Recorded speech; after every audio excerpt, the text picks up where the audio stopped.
Hey everyone, Siri here, and welcome back to another week of defense matches. I decided to take advantage of Thrasir's bonus week to experiment a little. I think a good green mage would be an excellent fit for my defenses in both seasons, and figured that her bonus week would be a good way to test that theory without losing too much if I was wrong.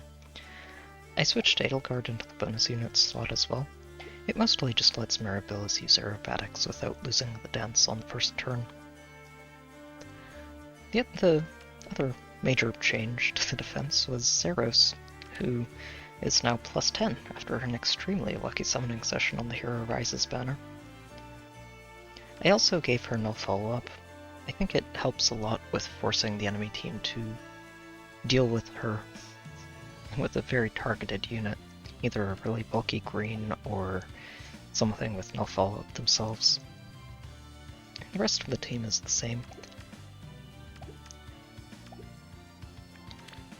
I don't know about the layout as a whole.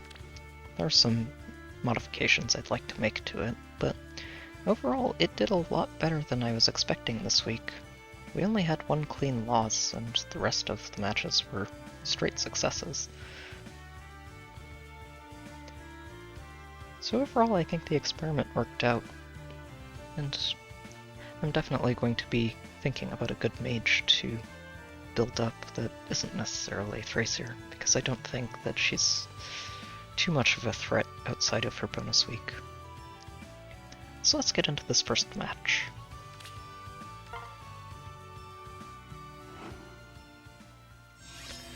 This was an interesting way to start the week.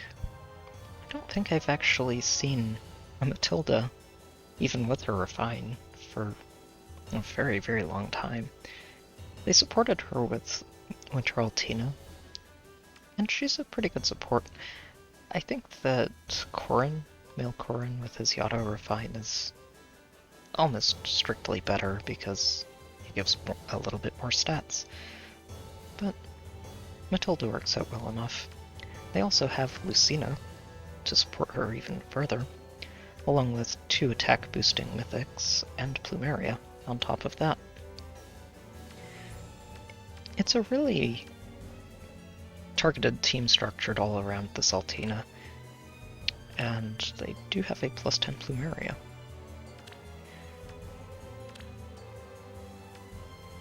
I think it works out really well, especially if the defense doesn't have a good answer to Altina. And they start this off pretty quickly. I'm just setting Altina into Thrasir's range and saying go. It works out well enough, especially here. Thrasir has no chance against Altina. Let us celebrate.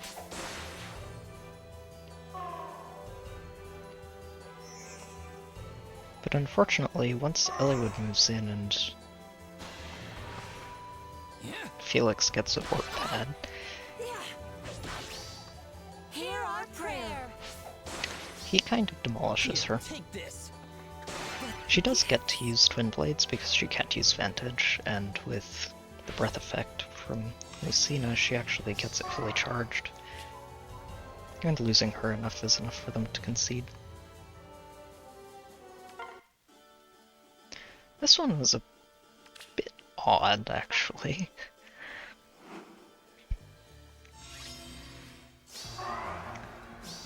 The Thrasir on an offense team I can kind of understand. She is a bonus unit.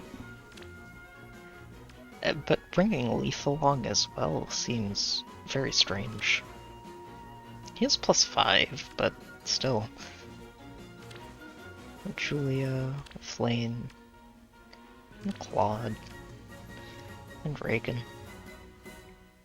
I'm not really sure what the idea behind using Leaf here is. I guess he's their best distant counter red unit, maybe? Other than that, I'm really not sure.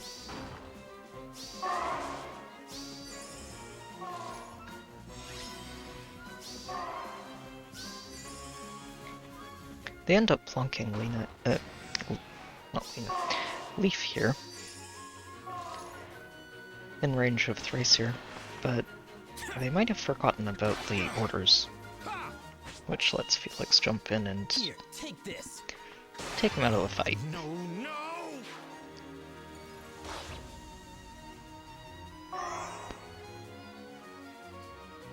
And he actually ends up getting to use Elliewood to work for him and take out Julia as well. Yeah.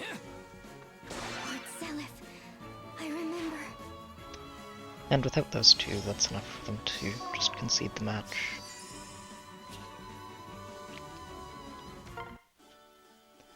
This was another interesting one. I'm not really used to seeing this many Thrasirs on offense teams. I think it's a combination of the fact that it's her bonus week, and that she's pretty good at dealing with Ceros. On the other hand, they brought Shamir along, who would be even better at dealing with Ceros, so I don't know. It's a little odd, I think.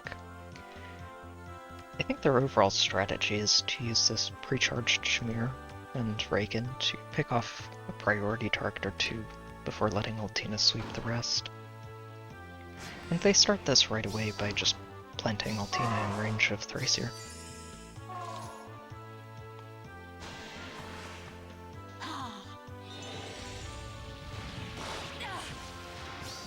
And she does get Thrasir. Twin blades.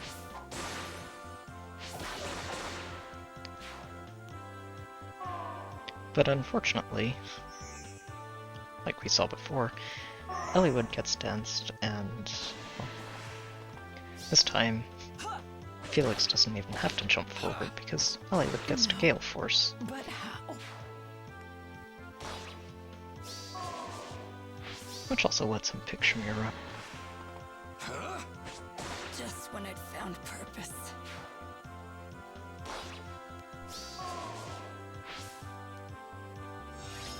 The rest of the team can't get in range to follow up, but that's enough for them to surrender. This one we're getting back to normal a little bit. No bonus Thrasirs this time. We do, on the other hand, have a +10 Brave Edelgard. With pulse smoke and everything, which is very impressive. And a Farsave Hector. With Flame. It's a very strong combination, although I don't know how much you need distant counter on Edelgard if you just use Hector for all of the ranged. They've got their Reagan and their Naga. And they get this started immediately. They don't actually use Hector to protect Edelgard, just let her handle the ranged herself if needed. And Hector's just here to screen for the support units. Fortunately, while Edelgard does shut down the Gale Force thanks to Pulse Smoke, getting dragged forward like that does mean that she's a lot easier to hit. I'll cut my own path. And she can't actually knock Thrasir out thanks to that follow-up denial.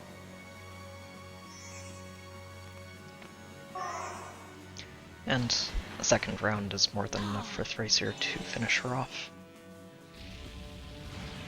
I've done all I can.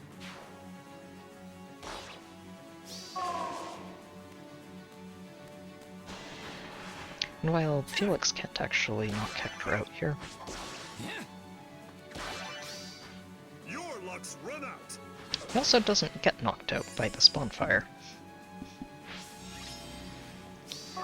Which actually leaves our team in a perfect defense formation for the next turn, and it's enough for them to just surrender the match there. This one was interesting. I don't think I've ever seen a legendary Marth being used like this, with Null Sea Disrupt. I think he can work pretty well with it. Bonus doubler on his weapon gives him a lot of extra stats as long as you give him those buffs, and they don't get lulled or panicked. We've also got Masked Marth, who interestingly isn't merged at all. I'm saying that from the perspective of someone who's gotten a lot of free copies of her over the years. Reagan, and a legendary Claude. And Naga. They actually gave Claude Deadeye already, which I can't say I blame them. He's very good with it.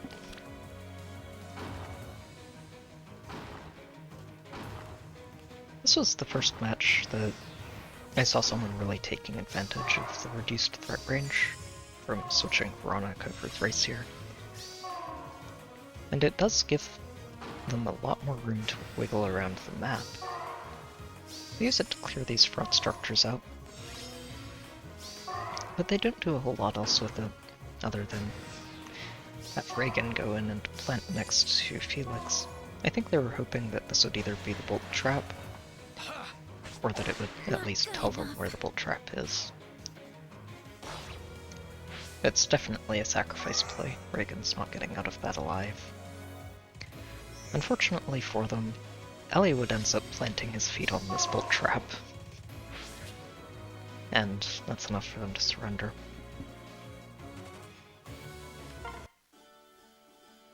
This was another actually really neat one to see. Mostly just because they took the threat of Felix very seriously, which I don't see a whole lot of. They've got their Flayn. I've seen a lot of Flayns this week, actually. This isn't even the last one. Reagan, Naga, Micaiah, a +9 Winter Altina, and a Plumeria. This is an interesting team to see. Most Winter Altina teams usually focus in on her and don't bother with much else. This one's bringing Micaiah along, and it worked out very well, honestly, at least at the start. A lot like the last team, this one's taking advantage of our reduced threat range, just to set up and break some structures. The Panic Manor in particular would have caused them problems, because Micaiah actually needs these buffs to deal with Felix well.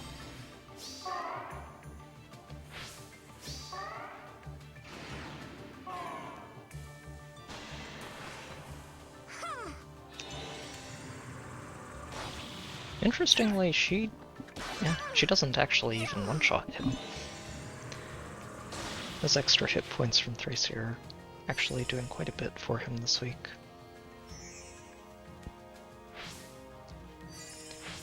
And they retreat after that.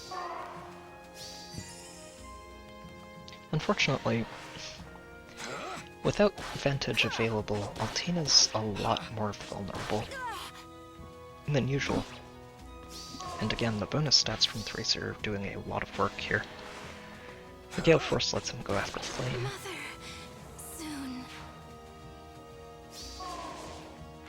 And then Thrasir herself actually gets to finish off Altina.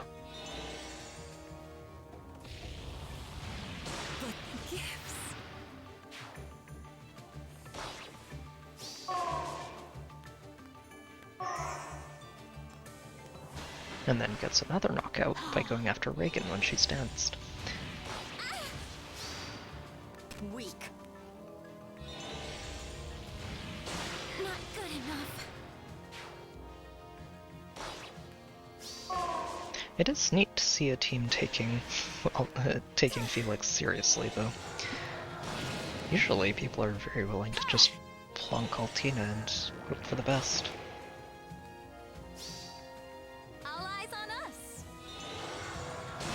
Sadly, Dorothea can't do a whole lot to Plumeria.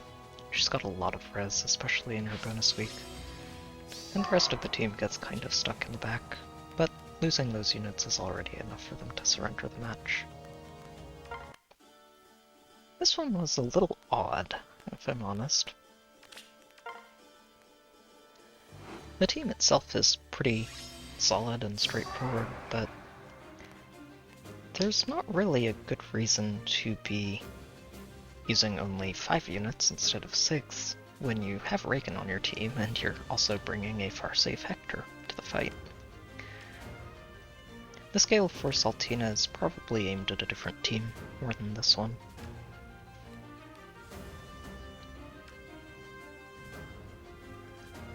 Yep. Isolation is really useful, especially for any sort of tanking strategy, because it helps deal with any denser follow-ups. And again, this team, actually this is the first team that really got to take full advantage of the reduced threat range, since it lets them pick off the healing tower right after the bolt tower activates, and then get back out without any problems.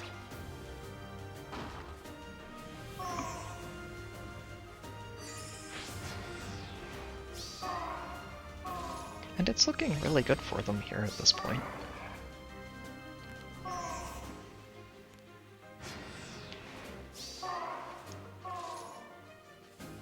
Unfortunately, they really underestimated Thrasir's ability to take a hit.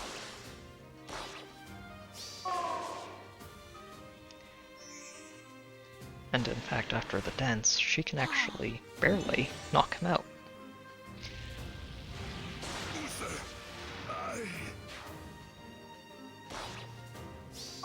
Which of course lets Felix jump forward and start picking people off. I knew it.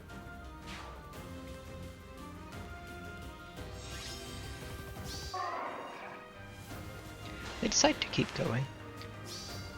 This is it for you. Reagan's adaptive damage means that she can finish Felix off. And then they pull her back and have Altina finish Eliwood. I think at this point they were mostly hoping for Altina to be able to sweep the match. Zah. Unfortunately, No. she can't even deal with Thrasir, who kind of stole Ceres' thunder. I expected Ceres to take that one. Dorothea, on the other hand, gets baited a little bit, and can't quite finish Reagan off. Which does give Ceres a chance to jump in and at least get some action. Not good enough.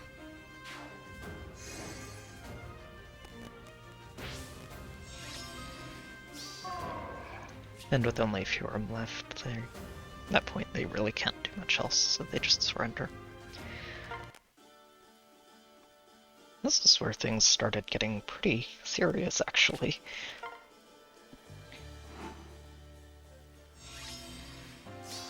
They brought a Gustav and Henriette combo, with the full support of a Fjorm and a Flayn, and the Reagan and Plumeria for the bonus and extra stats. It's a pretty strong combo, having isolation and a 30% damage reduction, while also having specific units to tank melee and ranged. Probably handles just about any map they run into. Using healing specials on Gustav and Henriette, though, might not be the best idea. While it does let them sustain through a lot of combat, it also reduces their killing power by a lot.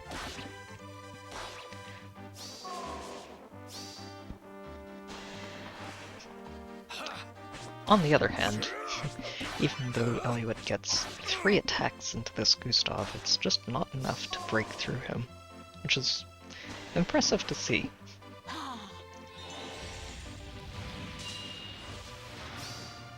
I am holding back. Henriette can't quite finish Thrasir off without a damage dealing special though. And they can't actually attack into this either, since Gustav is all the way in the back, and everyone else would be hitting Felix instead. So they just decide to let it play out for another turn.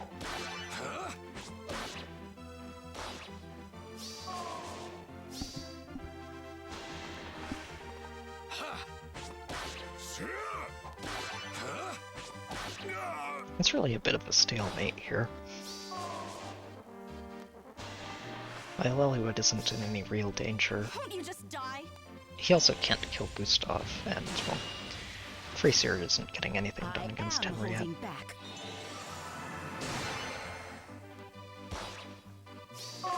Her healing tower is actually probably the MVP of this match, though, just by keeping everyone healthy after these combats. All eyes on us.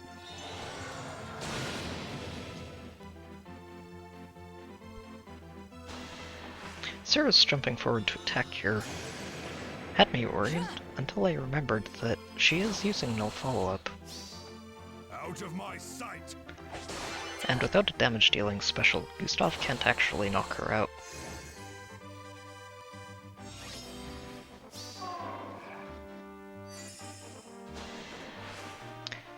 Mirabelle's jumping forward is mostly just because she is isolated here, but it isn't that big of a problem because even though she's out of range of Felix, Fjorm can't do enough damage to threaten her.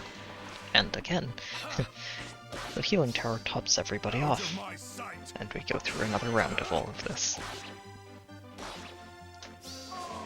They could have actually picked Seros off here. She was low enough health to do it, but I think they were worried about activating Edelgard, who isn't actually participating in this fight at all right now.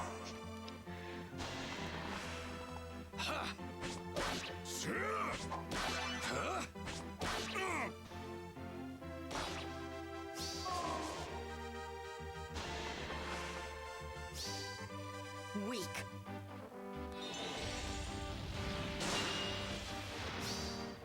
I am holding back.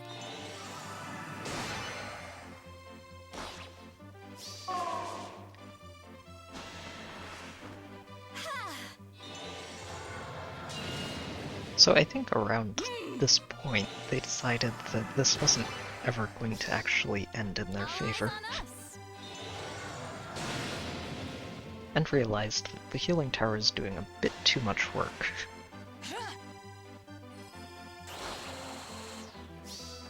To open the way!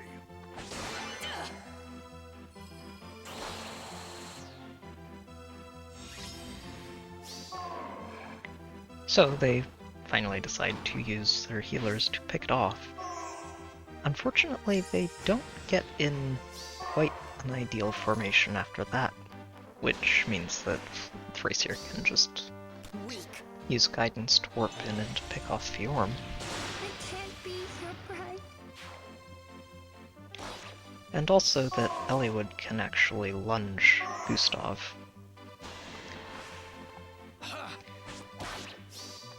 For our people!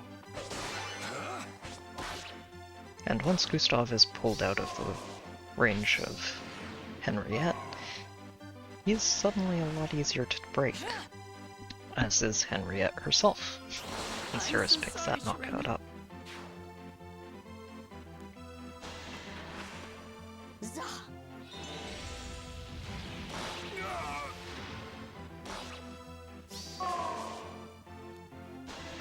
And Dorothea gets to finish him off.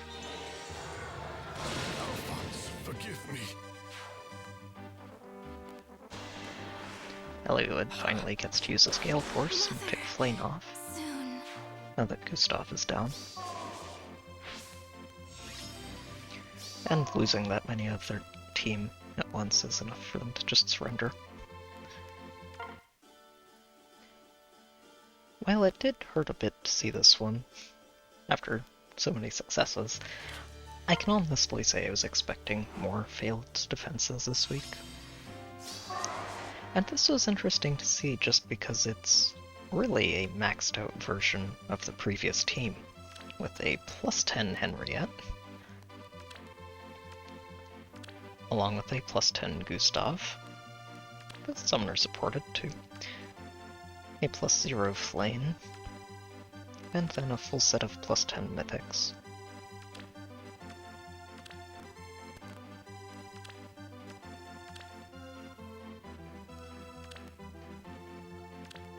I'll be honest, this team is, my defense right now is not equipped to handle something like this, and I'm still working on a good way to deal with it.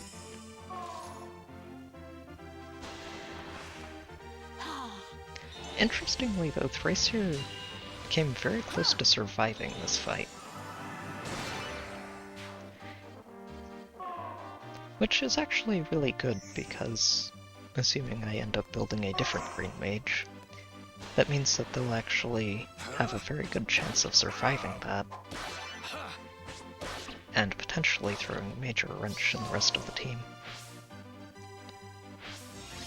They positioned pretty well here. Gustav actually just ends up getting Eliwood trapped, and it's not like he could activate Gale Force anyway.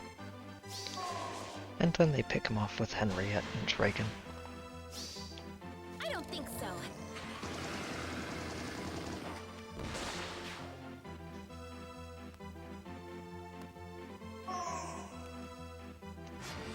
And then it's easy enough for them to just move back into position. Sadly, Felix can't handle this Henriette because she's using Iceberg. I am holding back. Here, take this. And while he does survive her, he doesn't survive it with much. And when he goes in for a second attack, she can finish him off.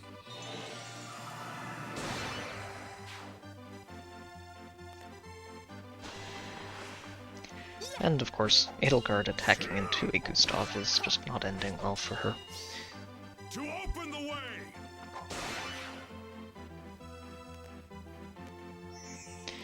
And at this point, the team is completely scattered, and there's really not much any of them can do. Reagan picks up Dorothy without any problems.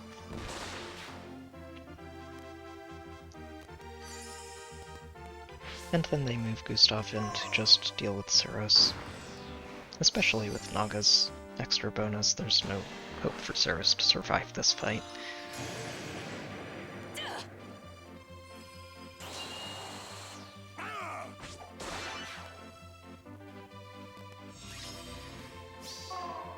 And at that point, it's just a matter of baiting Mirabilis while they pick up the pots. It was a very clean match from them overall.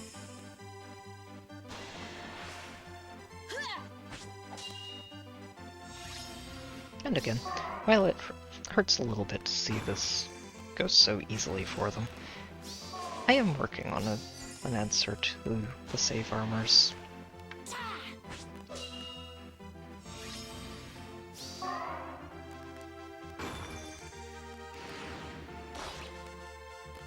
Yep, and then they can just finish Mirabilis off.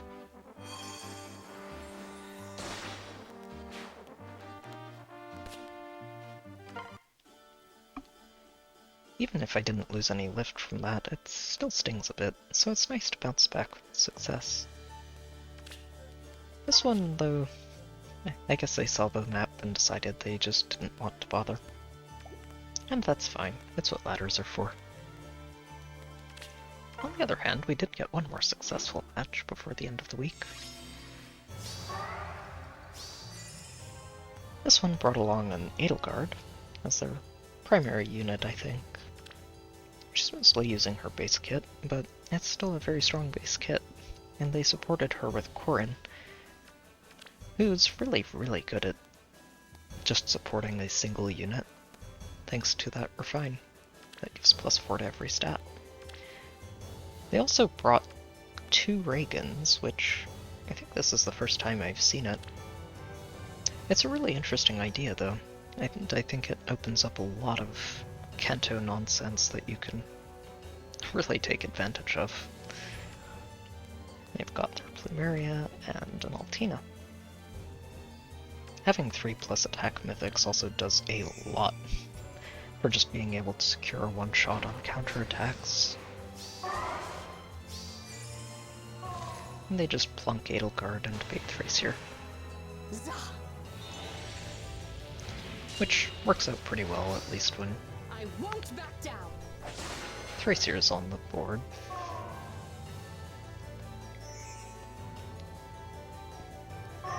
But of course, when Eliwood gets danced, Edelgard has a bit of a harder time.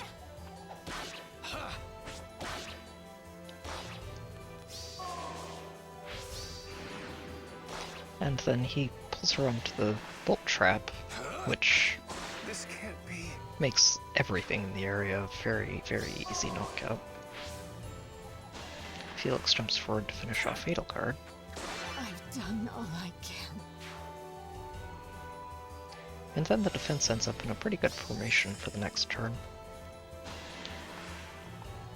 They use Altina to finish Eliud off, but I think this is just a bit of a revenge knockout. And then they surrender the match at that point. This was honestly a much more successful week than I expected. And I'm really glad to see it. I think having a green mage on the team might actually be very good for the map overall. So, I'll be seeing what I can figure out. Thanks for watching. I hope you enjoyed the videos, and I'll see you next time.